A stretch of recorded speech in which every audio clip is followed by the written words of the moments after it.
Hello and welcome students to our new video lecture. In this lecture, we are going to start the chapter number 7 of our English literature book, that is Whittington and His Cat. In this chapter, we will read about an orphan boy named Richard Whittington. Richard Whittington is a poor little boy with very big dreams. So let's read the chapter and find out. A long time ago, a young orphan boy named Richard Whittington hitchhiked to London to bear himself a better life. Hitchhiking means to travel by asking free rides from other people's vehicle. It's something like taking lifts from other people to reach to a destination. He did different odd jobs like selling newspapers, sweeping roads, cleaning cars to make his ends meet, and at night he used to sleep on the pavement. One day he was spotted by a merchant, Mr. Fitzwarren, who gave him work at his home. He kept him as a servant. His job was to help the cook and in return he received food and lodging. Lodging means staying at someone's place. Although Whittington enjoyed work, but he faced a very big problem. The problem were rats. Yes, the attic in which he used to stay was infested with rats. Whenever he went to rest at night at his place, they would jump here and there around him and made him stay awake most of the night, due to which he would be tired and weary in the morning. He often got scolded by the cook for not paying attention to work. Whittington decided to get a cat. A cat would surely help him to get rid of the rats. As luck would have it, that means he was lucky to find a girl with a cat. The next day, he bought the cat for one penny. Whittington slept soundly from then on. The cat became his best companion. It used to scare the rats away and let him sleep soundly. Whittington also loved to daydream. Daydreaming means dreaming about things that are unreal. He would think of faraway lands where he would go on expeditions with his faithful cat. Expedition means long journey to explore new places. He imagined himself as the knight who got the world rid of rats. He saw that people cheered him up and the kings sent him lots of treasure in return of his favor. But all these would come to an end when his master used to call him. He would hear the cook shout at him, "Whittington, I want you to clean the pots. Where are you, you idle boy? What have you been doing?" Whittington daydream would come to an end. After listening the harsh voice of the cook, he would stop his daydreaming and get back to work, even though he believed that someday things must change for him and he would experience a better future.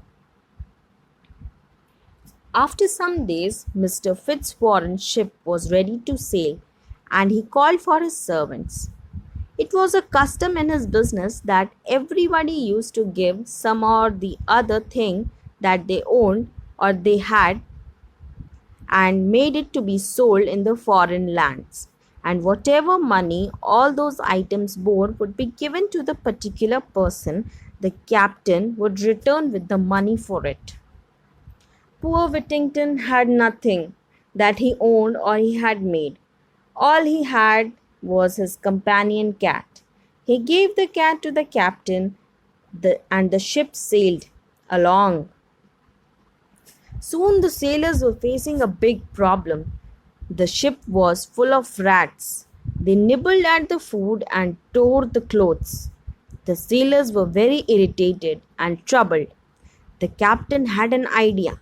He set out Whittington's cat. Whittington's cat was so quick and sharp that as it was set out, it killed all the rats. The captain and the sailors were very happy. After a long journey, they reached the coast of Barbary. The captain sent the best items he had bought for sale to the king of the country.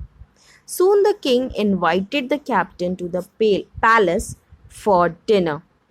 Just as they were about to sit down for the dinner, a large number of mice rushed in and started nibbling on the food. The captain and the king, along with the people, were shocked. The captain asked, "How do you tolerate these pests?"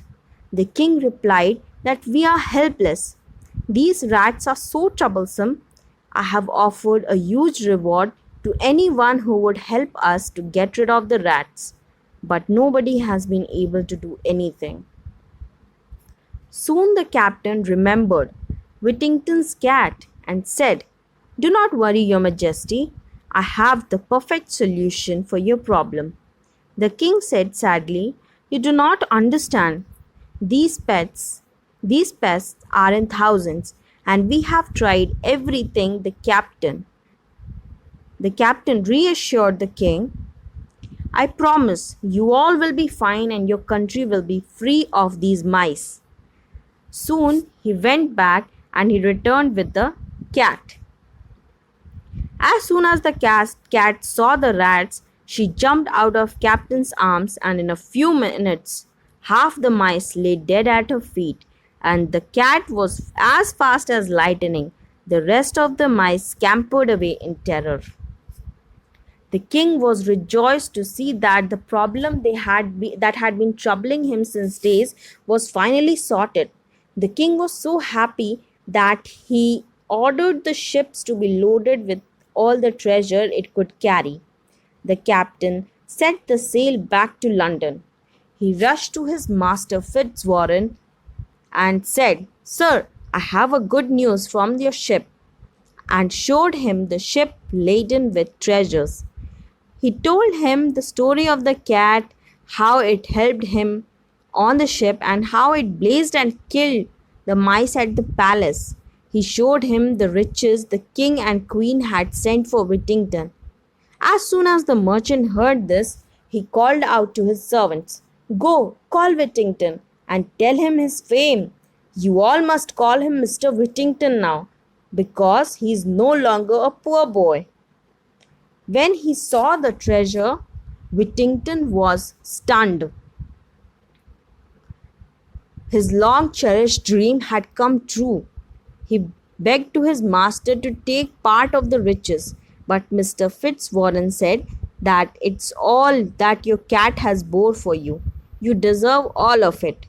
Whittington was too kind-hearted to keep all that himself, so he decided to share the treasure with the captain, the mate, and rest to the other servants, even the old-natured cook. Richard Whittington had his dreams come true. Hi again, everyone. I hope you people have liked the lecture. I hope you people have enjoyed the story as well. Give reading to the chapter once again for better understanding. That's all for this lecture. Thank you so much.